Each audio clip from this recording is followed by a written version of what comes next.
Good evening, friends. Hope everyone is fine and safe in this pandemic. On behalf of Movement Master Academy and Global Healthcare Association, myself, Dr. Leo, warmly welcomes you all to this scientific webinar about how to write and publish a scientific research report. To start with, let us see what a research means. Research is a detailed study of a subject in order to discover information or to achieve a new understanding of it.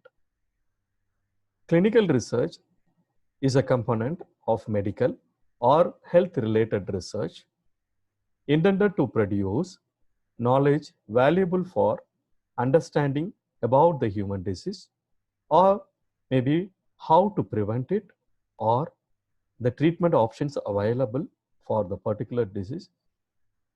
And at last, it also tells about promoting the health. Coming to the main title of today's discussion, scientific paper.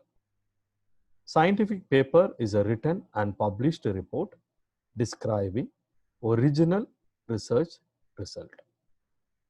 So the first and the foremost thing for a scientific report is originality of the research. Who can present or publish a scientific report?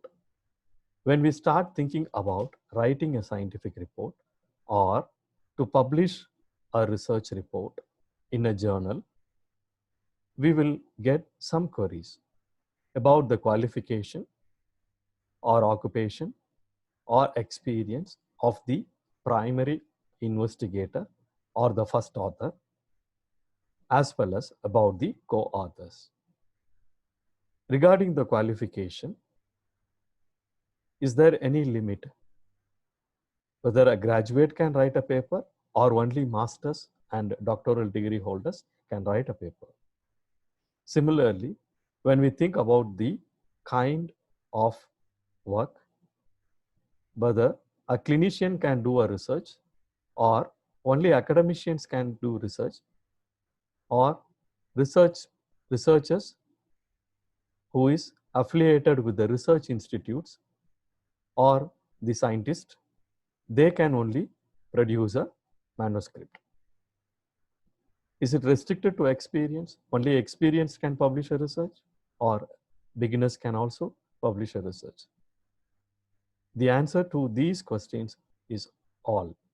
Anyone can present or anyone can publish a scientific report. What are the things we need to write a scientific report? The first and the foremost thing is one's own interest towards research. And he should dedicate himself to do the research. He has to check the feasibility of the research, whether he can do the research in the place where he is working, or whether he will get the enough samples for conducting the research.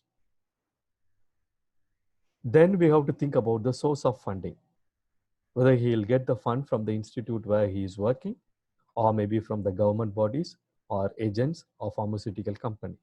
If funding is available, then it will be easy for us maybe to conduct the research. The most important thing is about the language. Most of the journal publish the research in English. So we should have a good language as well as good report writing skill. We call this as art of scientific writing, because the researcher will just read your abstract, or maybe they will read the manuscript, and they should not get bored when they are reading your manuscript. The last one is about the time management. We have to schedule our time for writing the manuscript or maybe for publication process, because it's time consuming. So we have to manage our time in our weekly schedule or maybe in the academic calendar. Sources of presenting our report. Most of us know that we can present the paper in a conference or maybe publish the paper in a journal. Coming to the conference presentation, It may be a national or international one. There are 4 types of presentation. The first one is the oral presentation, otherwise known as platform or podium. Here, we usually present the research report with PowerPoint in a stage. The second one is poster. This is a hard copy of the poster is printed according to the dimension which is mentioned in the conference brochures. And the scientific or the organizing committee will give a venue to display the posters in the conference. Due to the improvement in the technology, we are having e-posters to reduce the usage of resources, and we have a digital platform where the posters will be displayed digitally. Some conferences display the posters in their websites also. The fourth one is the virtual presentation, what we are doing now in this pandemic. What we are doing, we can present the paper to the other part of the world through the digital media. Coming to the journal publication, there are 3 types of journal publication. Number 1 is abstract of oral or the poster presentation in a conference. This is usually published as a conference proceedings in the journals. For example, if we take annual conference of IAP, the abstracts which was presented in the annual conference will be published in the forthcoming issue of the IAP journal. The second one is original research manuscript. This is what we are going to talk about in this presentation. And this may be either a case report, case series, RCT, an experimental study, an observational study, anything. The third one is the reviews. This, as all of us know, is having the top level of evidences. So this includes systemic as well as meta-analysis. Why we have to publish our research? The manuscript is the product of our research. So we did a research project and we have to make it known to the other people who are also interested in the same field. Allow others to replicate and extend the work. This will help the future researcher to take your topic and progress their research. They will start from your work. Means of communication. It is an effective communication tool with the other expert in the field from different part of the world. For example, you are doing a research with low back pain, you will frame a community, and from here we will communicate with the different part of the world. The next one is the personal development. So publishing a research will help you in your career. Similarly, this also helps the institute to measure their creditability. So usually, if we see the annual report of an institute, they'll tell that how many research paper is being published in the particular academic year. This also helps in our academic promotion. Most of us know nowadays in the academic work, according to the annual report, academic performance indicator is calculated based on one's publication in a reputed journal. Similarly, for our self-evaluation or annual evaluation, we need this as a criteria. Now, most of us know, those who are working in the academic, they know that most of the universities want us or maybe encouraging us to publish the research. And at the end of the academic year, they are asking how many publications you have in your name. This also improve our clinical skill. So when we do a research, for example, we want to know about the efficacy of a particular treatment. So after your research, you found that it is good for treating an ailment. So you will change your clinical practice according to the research report what you have. What are the core criteria for publication? Your manuscript should be a novel one. So these are the 5 criteria which a journal will look after. It should be a creative work and it's an uncertain work and it was done in a systematic manner and the research report can be reproducible. That is, in future, if a researcher want to do a research, he can able to take your report and he can proceed from your research report. Types of the manuscript. There are 3 types of manuscript. Usually most of the journal follow these 3 types. The first one is full article or original article.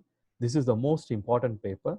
As we have seen before, original research work comes in this category.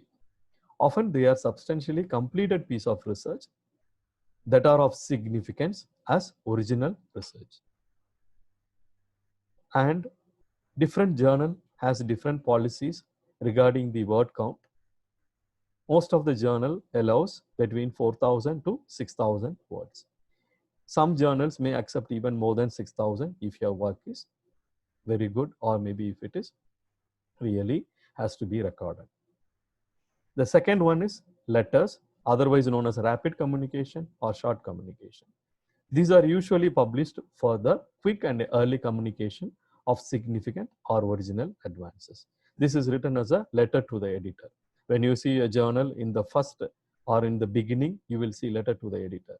For example, now we are in COVID-19 pandemic, so someone who is writing functional outcome in post COVID-19 patients, if he writes a small report, maybe for about 1,500 words maximum, for a page or 1.5 page, this will come in a short communication or maybe letters. The third one is the review papers or perspectives, which summarize recent development on a specific hot topic. This highlights the important topic that has previously been reported and introduce no new information. So this is nothing but our systematic review or meta-analysis. Coming to the components of the scientific report, there are totally 8 components. To start with, the first one is about the title. Second one is authors, maybe the first author and the second author, and the in orders, second, third, and fourth, or whatever it is, and their affiliation, where they are working, abstract, and coming to the main text of the manuscript, you have introduction, methods, result, discussion, and conclusion. Then we will be writing the acknowledgement. Maybe if you feel that some people has to be acknowledged, they cannot be an author, but still they really help in conducting the research or in executing the research, you can acknowledge them in the acknowledgement section. And the last one, 8th one, is the reference, otherwise known as literatures, which is cited in the manuscript. Coming to the title, the most commonly used format is PICO format. Now we have added T also. So what the P stands for? Population. I is for intervention. C is for comparison. And O is for outcome measure. And T is for the types of the study. Let us see an example how a title should look like. We will see this study which was done by George et al. And the title is like this: Brief Psychosocial Education, not Co-Stabilization, Reduced Incidence of Low Back Pain, Result from the Prevention of Low Back Pain in Military, Cluster Randomized Trial. This is the title which got published in our journal in 2011. So according to the Picot format, what we are going to see is P, population. Yeah, they have defined it, low back pain in military people. I, the intervention, psychosocial education. What is the comparison group? Core stabilization. What is the outcome measure? Incidence of low back pain. And about the type of the study, they put a randomized trial and sampling is cluster. So this is how we have to write a title. It should follow the Picot format. Coming to the authorship, the first main person, otherwise the principal investigator, is the one who writes the paper, or he is the one who is drafting the paper for the first time. Often listed as the corresponding author. In most of the manuscript, if you see, the principal investigator or the first author is the corresponding author. It is better to talk about authorship and co-authorship with all the collaborators early in collaboration. This will prevent conflict after maybe submitting the manuscript for publication. Why authorship is important? It will give reputation, as well as it helps in academic promotion. Also, it will help in getting the grant, the research grant from the institute. This also strengthen and repute the institute also. State that each author should have participated sufficiently in the work to take public responsibility of the content. So how we have to define the authorship? Authorship credit should be based on the conception or designing of the research, or whether he helped in the analysis of the data or interpreting the data, whether he helped in drafting the article or revising the article, as well as he gives the final approval. So all the contributing authors will sign the form. So most of the journals, they will give a hard copy of the form. We have to write the author's name and their role, how they helped in writing the manuscript or how they helped in conducting the study. We have to write their role clearly, and we have to get the sign from all the authors, and we have to send it by email. Nowadays, since most of the journals is going for online submission, contribution form is also there in the online. You can see here in this picture, contribution form is like this. So you will put the author's role, you can select, and you can put the name, what they did actually in designing the research, or maybe in data collection, or in analyzing the data, or writing the manuscript. So what are their different roles? So actually, for a journal publication, ownership is not that important like a intellectual property right, or maybe like a patent. If you feel some of the people who really contributed to the work, but they are not a part of the research team, you can acknowledge them in the acknowledgement section. Order of the authors, there is no strict rule, but still we have certain order to be followed. First author is primarily responsible for collecting and analyzing data and writing the manuscript. Last one is an established investigator, assuming the overall responsibility for the study. Middle authors are listed according to their order of importance to the study. So when we do a master dissertation, or maybe a thesis in PhD, if you want to publish a part of it, usually the guide will be the last author, and the scholar, or maybe the master's student, they will be the first author. And if you want to keep the members of your research team, or maybe the co-guide, you can keep in between according to their contribution in the research. We will see what is an abstract in the manuscript. The purpose of writing an abstract is, the abstract is the mini version of the paper. This is going to reflect the entire content of your paper. What is the tense we have to use? Use a simple past tense, because the study was already done. You have completed the study, so do it in a past tense.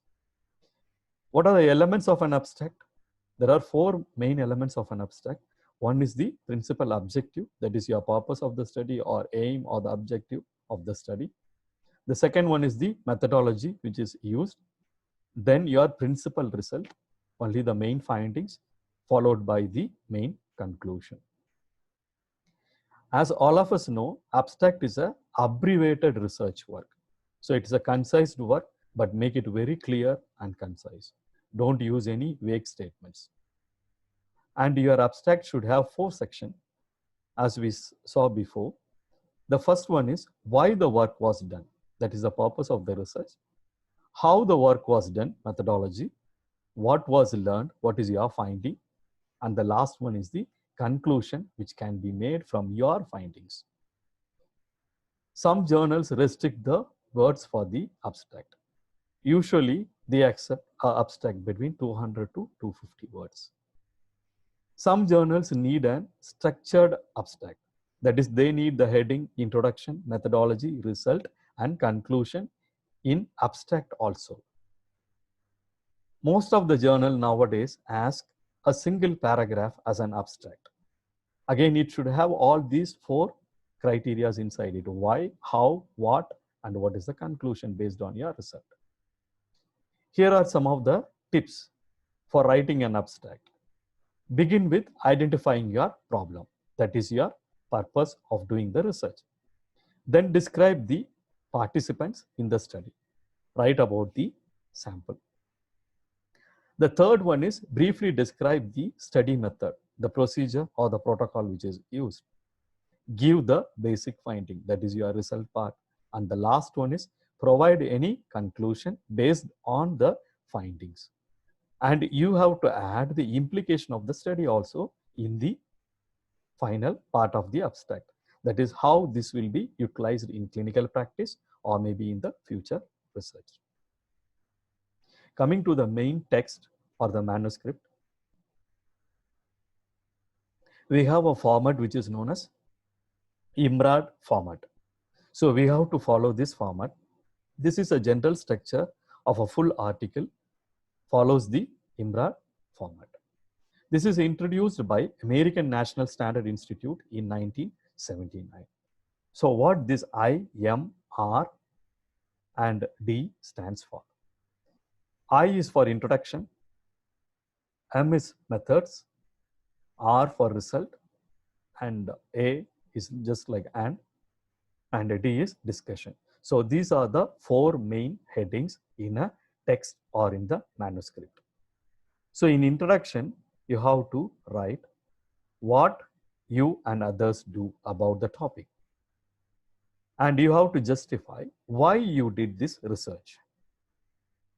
The second one is method, as all of us know, how you did the research, the procedure, or maybe the evaluation parameters, interventions used, all these things. Statistical analysis also you have to include. Then result, what did you find from this research? You have to write about it. And the last one is the discussion. What does it all means? You have to criticize based on the previous research works. And this has to correlate with the introduction. That is your hypothesis, which is mentioned in the introduction. We will see about structure of a research paper.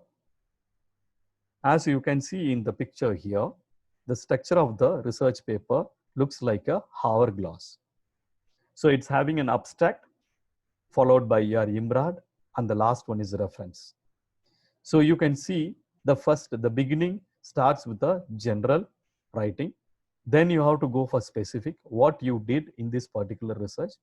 And the last one is again general. So coming to the shape of the research paper structure, introduction, you have to go little bit elaborated way.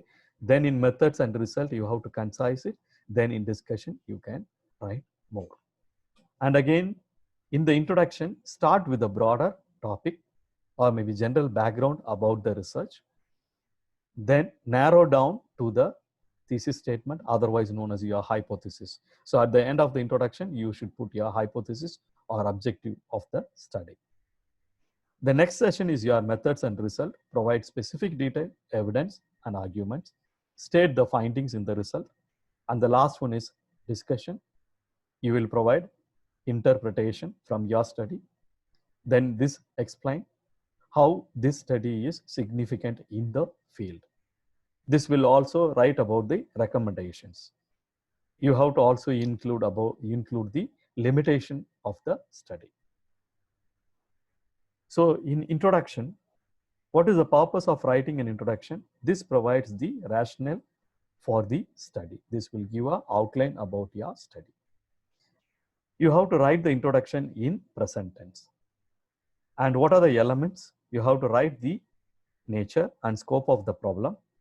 Then review of relevant literature. Don't write the literature which is not relevant to your study.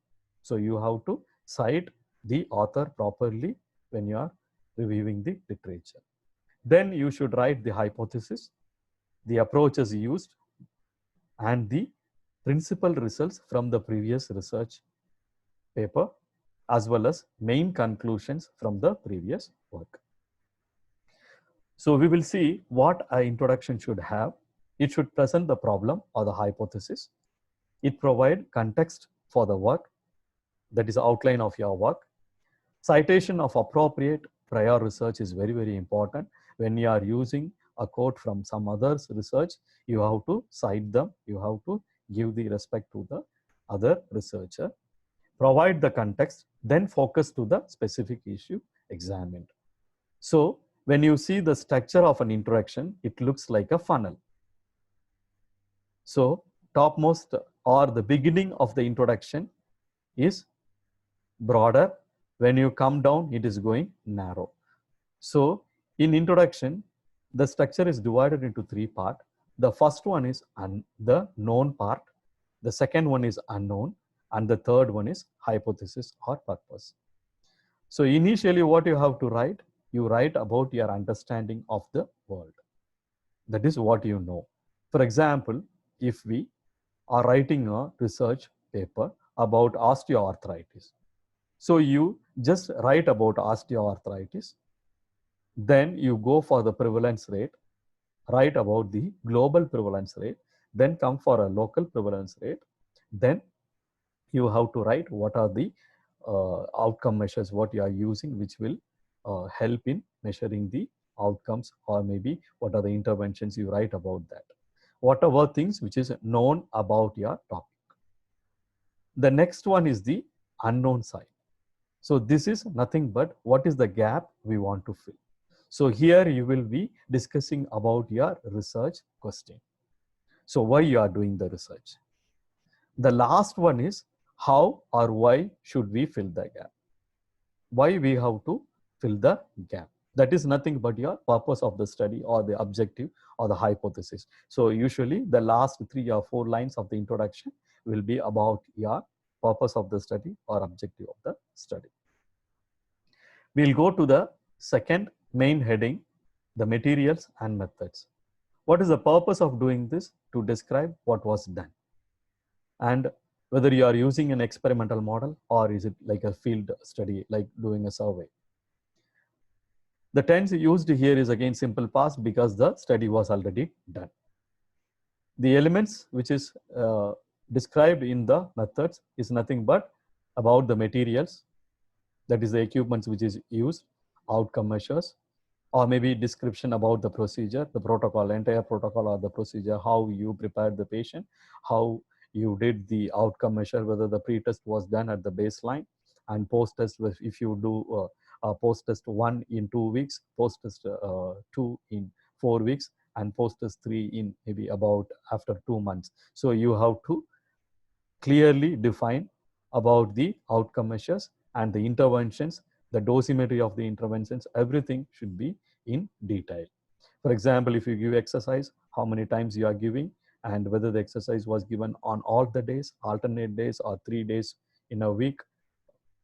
So you should have sufficient details or sufficient information about the methodology of the research.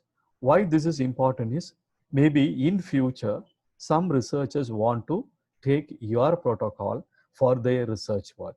So it will be helpful for them to reproduce the work.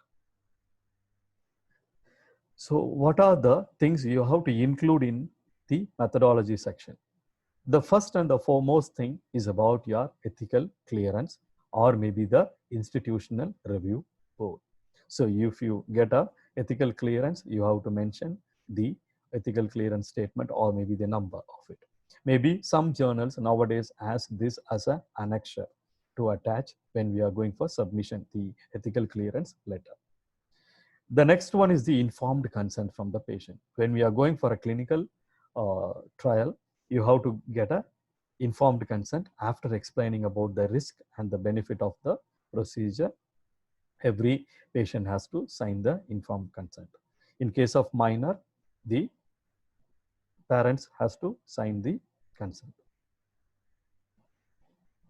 The next one is about the study population. Nothing but your sample. So here you just define the sample. What are the criteria, the selection criteria for your sample, and what kind of patient you are going to take, maybe acute, subacute, chronic. So you have to define it. Or maybe if you take a post-surgery, which kind of approach or what type of surgery, you have to be precise on that. Then tell about the site used, that is the geographic setting. Then about the sampling, whether it's a simple randomization or cluster, or how you randomize the people. Then coming to the data collection, how you collected the data, as I told in the outcome measure, whether you did a pre-test or maybe the baseline and the post-test. And the last one is the measurements, which is the like your data, the numerical values. So coming to the components of the material, the first one is the target population. You have to go for the selection criteria.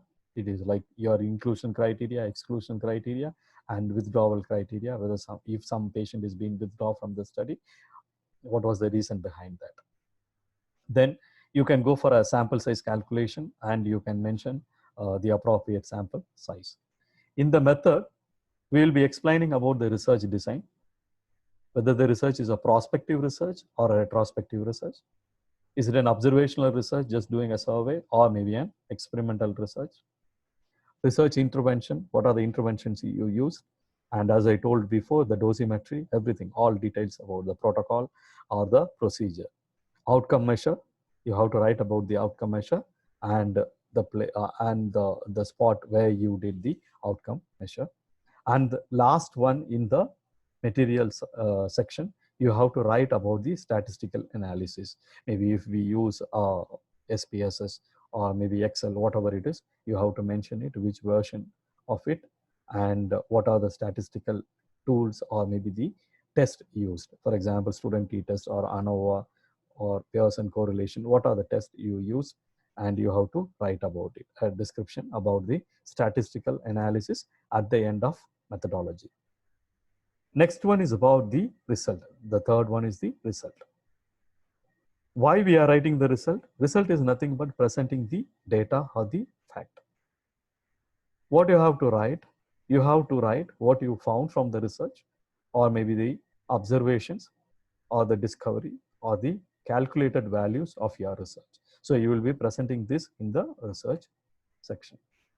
Again, we have to use simple past tense because the research was already done. So what are the components of the results section? It should have the research findings of your particular research. You have to mention the observations during the experiment. If you have some adverse effect due to your treatment or due to your intervention, you have to mention here. Observation of the result, which is based on the particular research. And the last one is about the analysis, the data analysis, or maybe the mean, standard deviation, or your t-value, p-value, all these things you have to mention in the result. So result is the nucleus of your research. So in the result section, you should include only the findings of your study. You can make this finding as a data which is presented in a table, or maybe in a chart, or in a graph, or other figures. So you can use a table, chart, like your pie diagram or bar diagram, or you can go for a scattered plot, whatever your result is reflecting. But nowadays, most of the journal doesn't allow replication of the data. For example, if you have reflected your data in a table, don't do a graph for the same data. For example, you have a pre-test value and post-test value. You have recorded this in a table. Don't do a bar diagram or maybe a pie diagram. Reflect the same data in another format. So most of the journals now is not allowing it. You have to present in an organized and logical sequence. So always when you are writing your result, try to write the simple result initially, then go ahead with your complex one. Don't include details of experimental information. Don't take anything from your methodology. Don't write that in this study we included 40 patients who had chronic low back pain. Don't take anything from your methodology section. So you have to include the analysis of the data, explaining its meaning in a sentence form. Here you have to write it in a paragraph. So usually we will mention the means, standard deviation, standard error, or test of significance, p-value, all these things. We should be very, very careful when we are writing the result, because this provides the foundation for discussion, which is the next section. Coming to the discussion, what is the purpose of writing a discussion? This shows the relationship among the facts. So whatever things you have found from your research, this will give the relationship between the values. Refer the result in content of previous research. So in discussion, like introduction, you can write it in a present tense.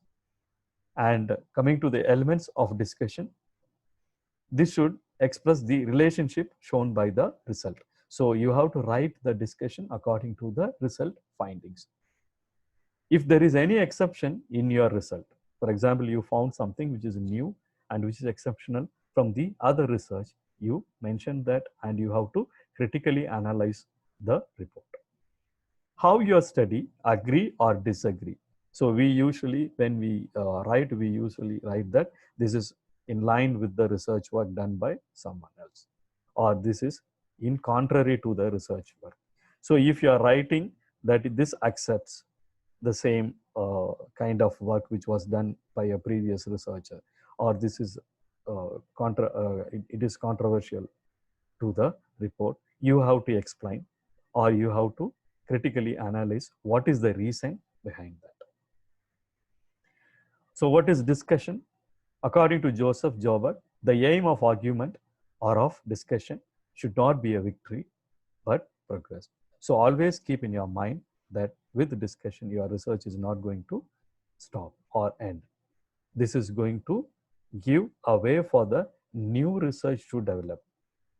So the first and the foremost thing to think about discussion is it is going to give a future direction for the young researchers to start their work. It should reflect the importance of your result. What you found from the research, that has to be reflected here as a discussion. Introduce a new piece of data. If you have a new finding, you have to introduce it. Critically evaluate the result in context to the prior research citation. As I told here, you have to critically write, or you have to evaluate the research finding with the previous research work. And don't forget to cite the previous work. You have to respect the previous researcher. So you cite them properly. Interpret the result using background developed in the discussion. So here, what we wrote in our introduction, the hypothesis or the research question, you have to answer the research question and you have to write a definite statement about your hypothesis in the discussion. Order can differ from that of the result, because in result we already saw that you have to write a simple result first, then go for a complex. Here you can write in any order. Always include your limitation of the study. For example, if you have a less sample size, or if your study was limited to a particular geographic area, or in your research you included only male patient or excluded the female patient, all these things you have to mention in the limitation of the study. Always remember, discussion is not an extension of the review of literature. So don't just take some literature review and put inside your discussion. No, it has to go for a critical analysis of the paper. Coming to the final session, the conclusion part. What is the purpose of writing a conclusion? This should summarize the principal findings of your research. Again, write it in a present, like introduction, discussion, and conclusion. You can write it in present tense. Conclusion should relate to the hypothesis. So, as I told in the beginning of the introduction, you are writing the hypothesis or purpose of the study, which is the last paragraph. So here you have to relate the hypothesis and you have to write your findings. Summary of the evidence support the result. So this is going to be the evidence for the future research. You have to write the implication and significance of your result. For example, if you found something useful, or how the society is going to use your result in future. For example, how a clinician is going to take your research. So you have to write. and who will get benefited. If you can define that, you can define that. And its clinical and practical application, how this can be implemented. For example, you found that a particular treatment can be used as an adjunct along with the traditional treatment. You can give it as a clinical or practical application. So coming to the summary session of this research manuscript. Title, you can use a word of about 8 to 15. Again, don't forget about record format. Then abstract, as I told you, can go for a structured abstract or maybe a single paragraph, but limit it to 200 to 250. Introduction can be between 500 to 1000 word count. Methodology, again, can be around 500 to 1000 word count. Result can go up to 1500. Discussion 1000 to 1500, because again we told this is the bulkiest part. Then our conclusion is usually a small paragraph. And when we are writing about the tense, title, introduction, discussion and conclusion is in present tense. Abstract, methodology and the result was in past tense. Coming to the style of reference. Though there are many style of giving citation to the previous research work, we use two common styles. One is Vancouver, the other one is APS style. Vancouver style is a numerical style. It uses number for citing or giving references. So you can see here definition and superscript by numeric 1. So if you come across a publication with this type of referencing, this is Vancouver style. So in the reference section, in the last part of your manuscript, how you have to write the citation. It is author name followed by his surname, then the initial. So author surname and the initial, then the title of the research followed by title of the journal, usually abbreviated, then the year of publication followed by the volume number, and in bracket, round bracket again, the issue number, and the last one is the page number. Nowadays, the journal is not asking for superscript like this. They are asking for a numeric in square bracket. We will see an example. So this is the statement from introduction of a study, and this is the reference. So see here, they have mentioned the reference with the numeric 1 and 2. So when you go to the reference side, here 1, 2, 3, the numeric goes like this. And when you see the author's name, C. Cohen is the author, first author, and you can see here, his initials. So author's surname followed by initial, then the title of the research, then here you can see the journal name, year of publication, this is the volume, and this is the page number. So this is how the reference is given in Vancouver style. And here you have to note that author is in shuffled manner. For example, C comes, then L according to the alphabet, C comes and L, B, like this you can shuffle, but this numeric value is the most important thing, 1. So this is the reference from this particular study. The second referencing style is American Psychological Association, otherwise known as APS style. This uses alphabetic as a reference style. So here you can see author's name followed again by initial, then the year of publication comes. Then the article title, name of the journal in italic, nowadays they accept in the normal style also. Volume followed by comma and the page number. Again, after volume, you can insert the issue. We will see another example here. You can see the statement. They have written cortisone injection and botulinum toxin injection, they put the reference in bracket like this, the author et al. That is the group of author, and this is the first author and the year of publication. So here when you see the reference, there is no number. It is not written in a numeric way. It is written according to the alphabet of the author name. So for example, if an author's name start with A, the first letter of the author name is A, he will be the first reference. And don't put any number. And again, the B, the author who has the first letter as B, he will follow after A. For example, if there are about 5 authors with the first letter A, they will be in the first 5 order, followed by the B alphabet. So this will go according to the alphabet. We have some softwares also which can help you in the referencing. And the most commonly used software is Mendeley and EndNote.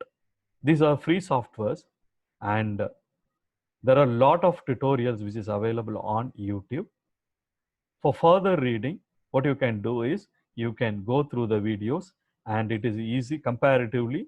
Mendeley is easier than EndNote, and for someone they feel EndNote is better than Mendeley. It actually depends upon the individual.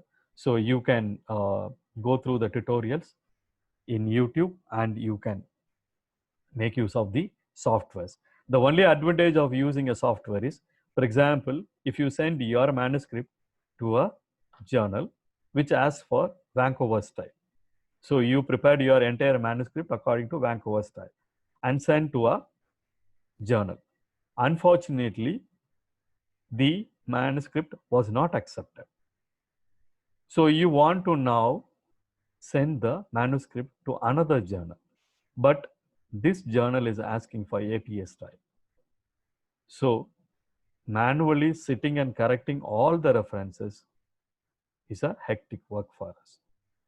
If you made your manuscript with the help of these softwares, a single click can change Vancouver style into a APA style. So that is the advantage. It's time consuming, and it will reduce the error also. For example, if you forget to keep a full stop or a comma or a semicolon, if you forget to keep this, or maybe you have kept the journal in a italic manner, so all these can be rectified if you use a software. So remember, in APA style, it uses the order according to the alphabet of the first letter of the author's name. Some journals limits the references also. For example, few journals will tell that your reference can be maximum of 30 or 40. Some journals, there is no limit. You can give n number of references, maybe 50, 60 also, they will accept. Now you have completed the scientific writing. You wrote the entire manuscript. You want to publish the manuscript. The first and the foremost thing before publication is your ethics behind it.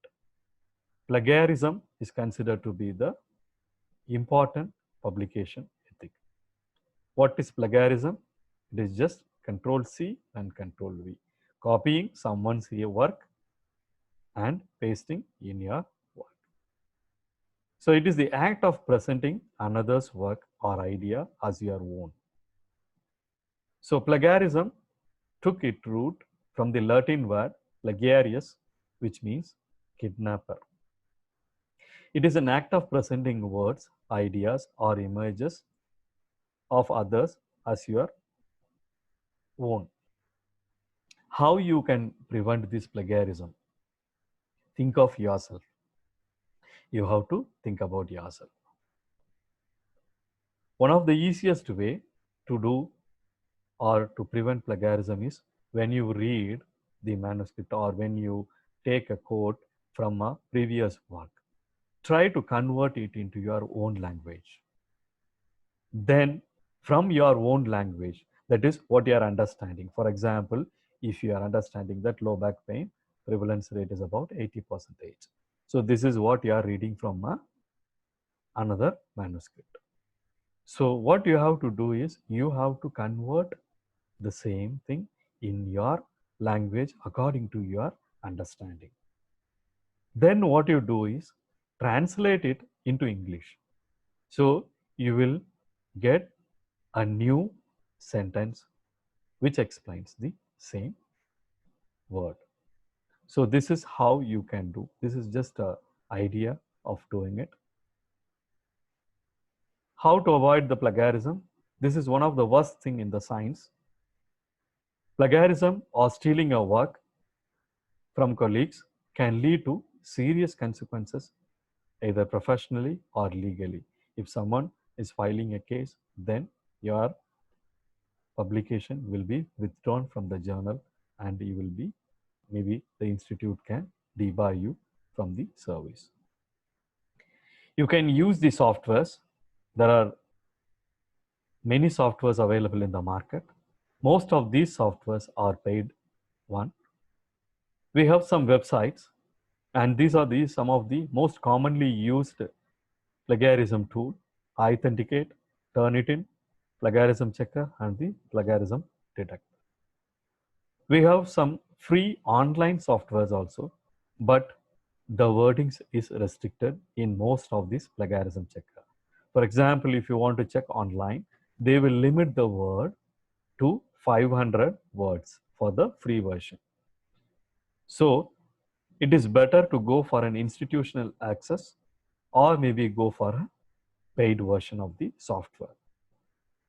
Alternate, what you can do is you can divide your manuscript into sections. For example, introduction, you can make 500 words of introduction and check your plagiarism. So simultaneously you can do your manuscript for about 4 or 5 sections, and at last you can calculate how much is the total plagiarism rate. Plagiarism percentage. There is a lack of consensus or clear-cut rules on what percentage of plagiarism is accepted in the manuscript. So going by convention, usually a text similarity below 15% is accepted by the journals. Most of the journals accept below 15%. A similarity of more than 25% is considered to be high percentage of plagiarism. So what the journals will do, some reputed journals may directly reject your manuscript, or they may tell you to go for a revision. So it is always better to check plagiarism before submitting the manuscript to a journal. How to select the journal? So after completing your manuscript, you have to find the appropriate journal for publication. So these are some of the points you have to look after before submitting the publication. First one is see the field of the journal. That is the title of the journal. For example, your field of research is something which is related to physiotherapy. Try to find the journal which publishes physiotherapy work.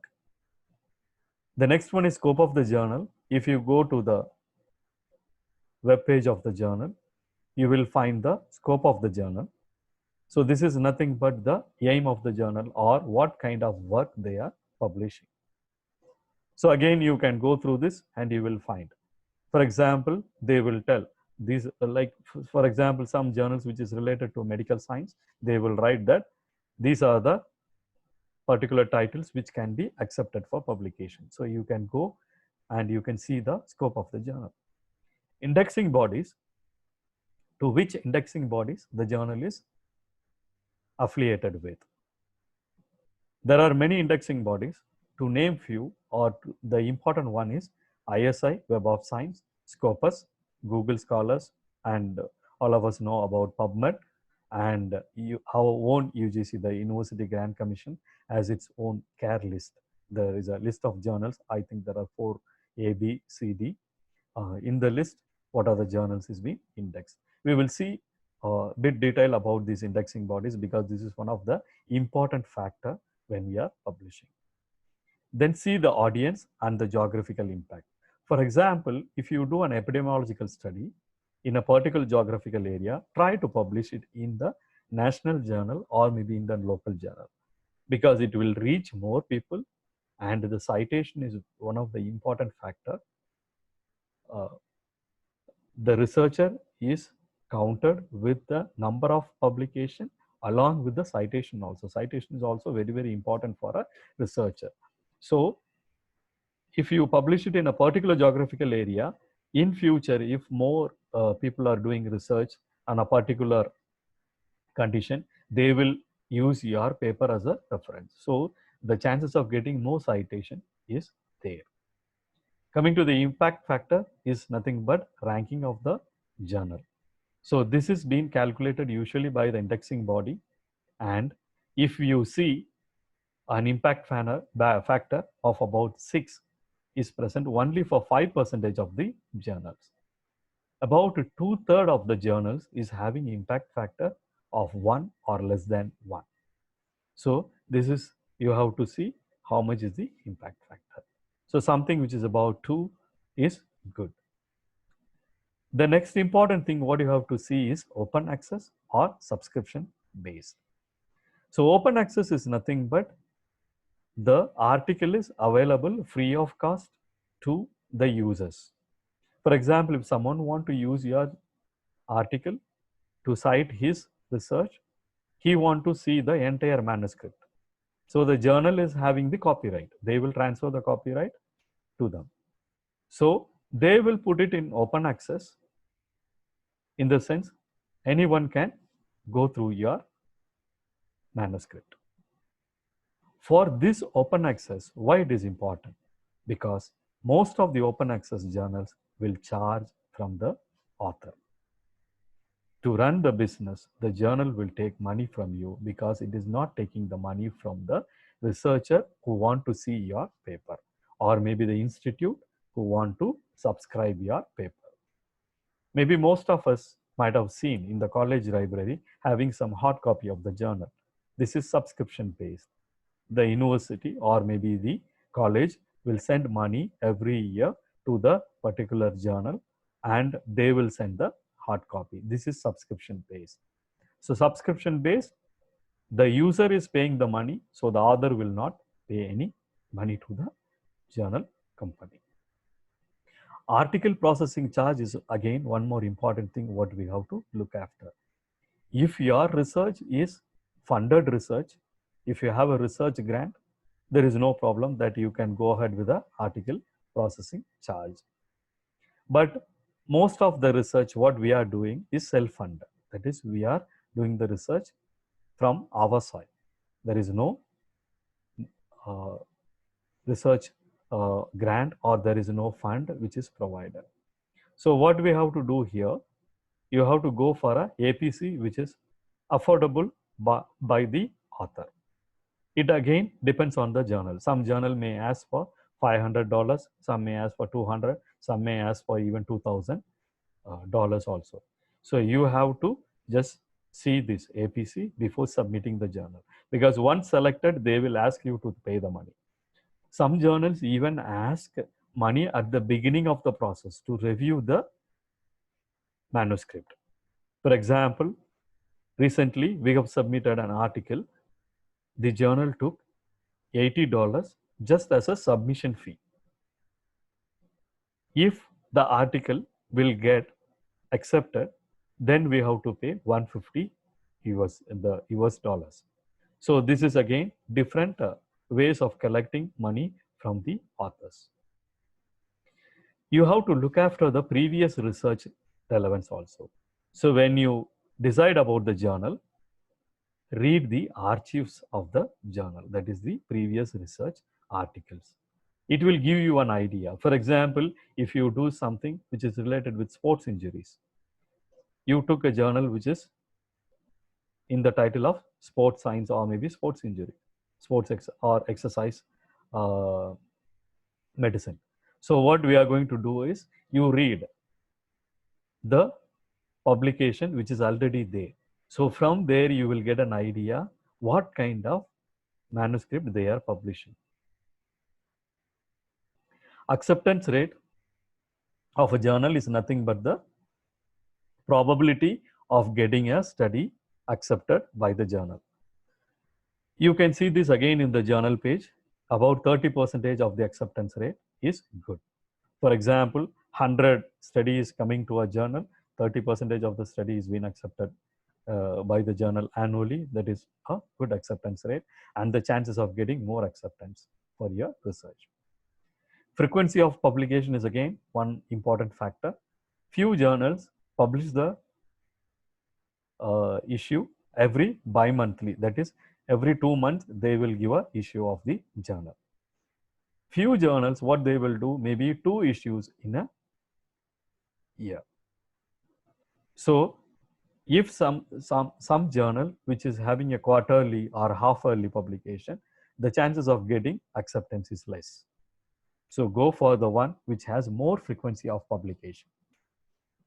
Then the other thing, what you have to see is the average review time. How many weeks they are taking to review your manuscript. This is also one more important factor.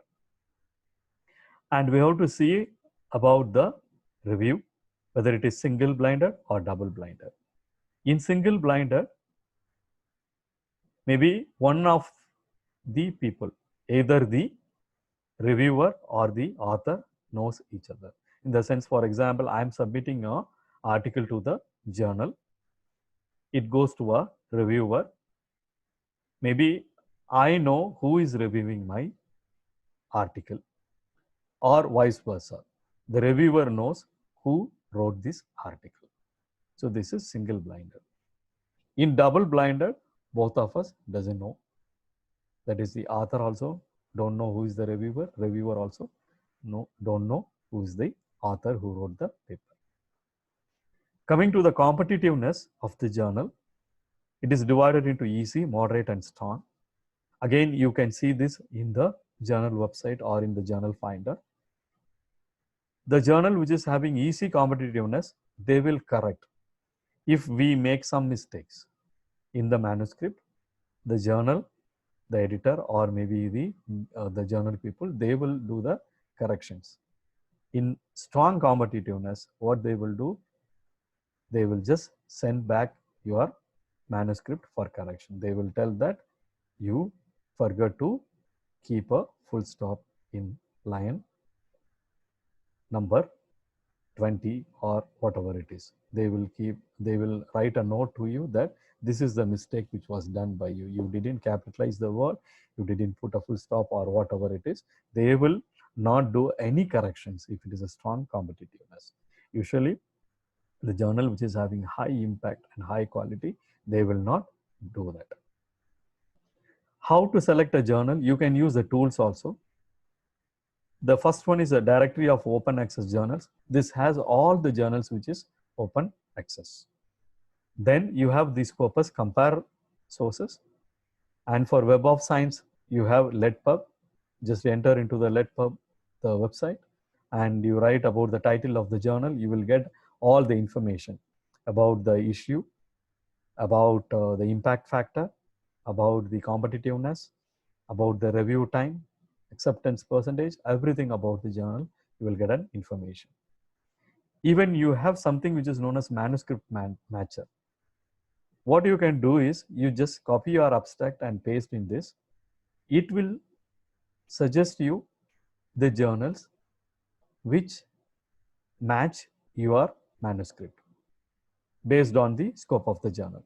For example, if you write something about cardiac rehabilitation, and if you put in the manuscript matcher, it will give all the journals which is related to cardiac rehabilitation.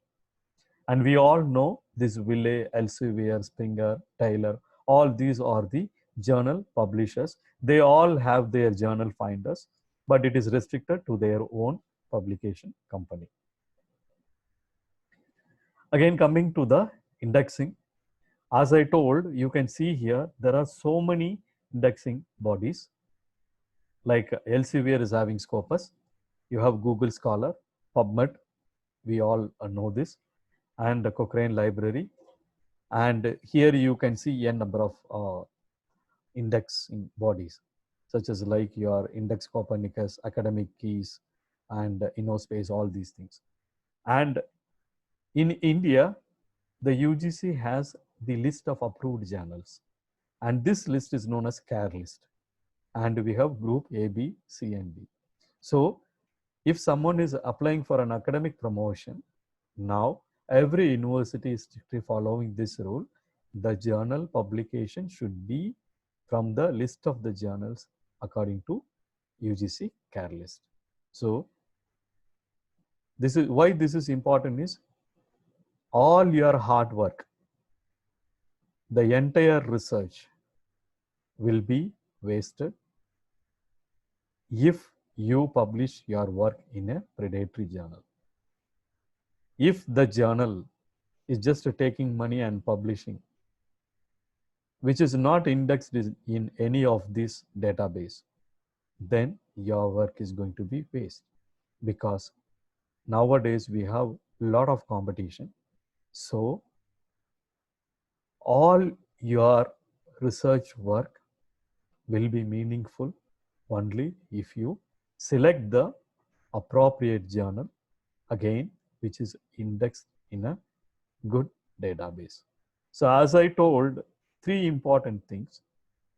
In India, UGC approved journal list or the CARE list. When we see the global thing, we have two important things which is accepted globally, two database. One is Web of Science, the other one is Scopus. We will see in detail about these two.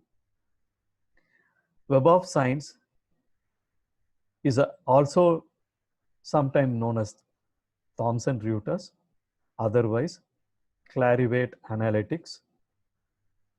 And this is the company which is owning the database of the different journals. So Web of Science company is having core collection of journal, and there are three major divisions. If you see, the first one is Science Citation Index, second one is Social Science Citation Index, and Arts and Humanities Citation Index. There are lakhs of journals which is affiliated or listed in these three core collection.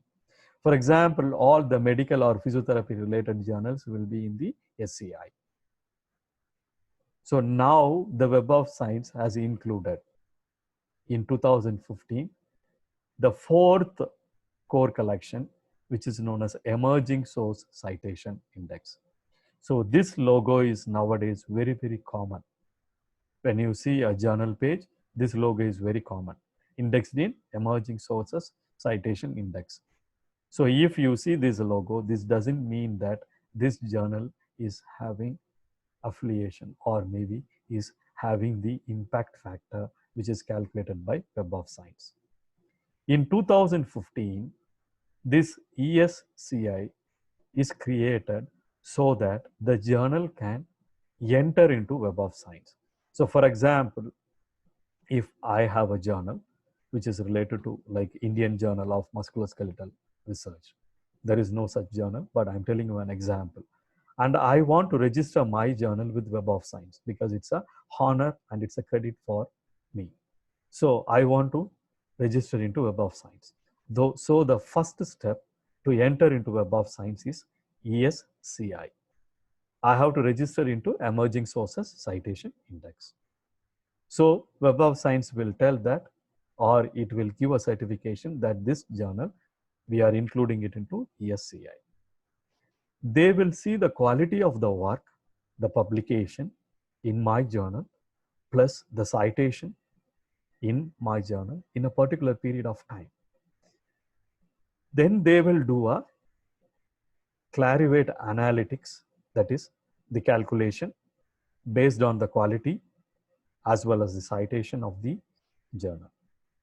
Maybe after 2 years or maybe after 3 years, some journals even go for 5 years also. 2015 they have started, now 2020. They are analyzing those journals for 5 years. So after analyzing the journal, if they found the quality of the article is up to their mark, they will put the journal in one of these core collection. For example, as I told, my journal is related with physiotherapy, so they will put my journal in Science Citation Index. So always be careful that ESCI doesn't mean that it has impact factor with Web of Science. So this is one important thing which we have to keep in our mind. So it's really hard to disclose that even some ESCI journals can be a predatory journals. So you should be very careful. Coming to the second one is Scopus. This is also globally accepted. This is owned by Elsevier. So again, there is a tip. If a journal which is owned by Elsevier, maybe a new journal, you are publishing your article in that, there is a high probability that this will be indexed into Scopus after 2 years, because impact factor is calculated with the 2-year issues, right? So there is a guarantee, or maybe there is a high probability, we can tell, of entering into the Scopus indexing if it is an Elsevier journal, because it is the same company which is owning the database and the publication. So what are the steps in submitting the scientific paper? Before submitting, I request all of you to read carefully the author's guidelines. You download the author's guideline, if possible, take a print and read it. It can be named as author guideline, or instruction for author, or author's instruction. So what you have to do, prepare a well-edited manuscript, check the plagiarism, everything ready. Submit to the appropriate journal as we saw before. Select the journal and it should reach the target audience. Editor send the manuscript out for review. So after accepting your manuscript, what he will do, he will acknowledge your manuscript, that we have received your manuscript. He will send it to the reviewer. So reviewer, he will critically analyze the manuscript and he will write a evaluation to the editor. Now what the editor will do, based on the reviewer's report, reviewer is not only a one person, usually there are 2 reviewers, or some journals is having even 3 reviewers also. So what they will do is, he will make a decision based on the reviewer's report, whether it can go for acceptance or it should go for a revision, and revision may be either a minor revision or a major revision, and straight away they can reject the paper also. If we get a revision, what we have to do? Along with your revision, you will get the reviewer's critical review. The points what has to be corrected, they will give the correction. Rewrite it based on the reviews. Reorganization or refocus may also be needed. Sometimes they will tell that the procedure has to be repeated, or maybe it has to be altered. Submit the revised manuscript. Again, it will go for peer review process. Reviewer will command to the editor. Editor makes the final decision. Again, it can be acceptance or rejection, or it may be revision also. Some journals may even give second revision. How to submit the manuscript? There are 2 ways of submitting the manuscript. Now, sending the hard copy almost is being removed from all the journals. Everything is now soft copy. Either you can send the things in email. Few journals still accept this. You can send it by email. So make a covering letter and the manuscript. Even a few journals will tell that make a covering letter, then we need a title page which should have the information about the title, the authors and the corresponding author, everything. Then they need a blinded manuscript without the name of the author, then the graph and the photo in a separate file.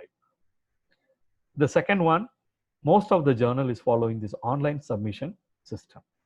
So when you are going for online submission system, you have to prepare your manuscript according to the files.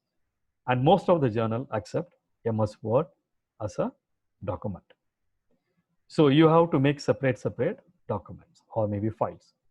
One is covering letter, the second one is title or the title page, which has the information about the title, authors, their affiliation, then the name of the corresponding author and the full address, including their fax, mobile and email number.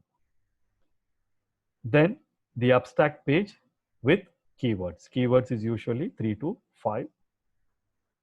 And the blinded manuscript. What is a blinded manuscript? Nowhere in the manuscript, the name of the author or the co-authors or the place is mentioned. So even your ethical clearance, everything you have to remove in the blinded manuscript. Then they need the graph as a different file, maybe graph 1, graph 2 and graph 3, whatever it is, or all the graphs in a single file, maybe one graph in one page. Again, they need the photo which is of high quality. It may be either in a JPEG or in the other photo formats. Some journals ask for additional documents such as your ethical clearance or maybe clinical registry. Now most of the journals need clinical registry also. So you have to register your research before starting it. Then they may ask the contributor form and the copyright transfer form, which is again signed by all the authors. All the authors has to sign it, and you have to scan the copy and you have to again attach it. We come to the end of the session. I think you have learned something.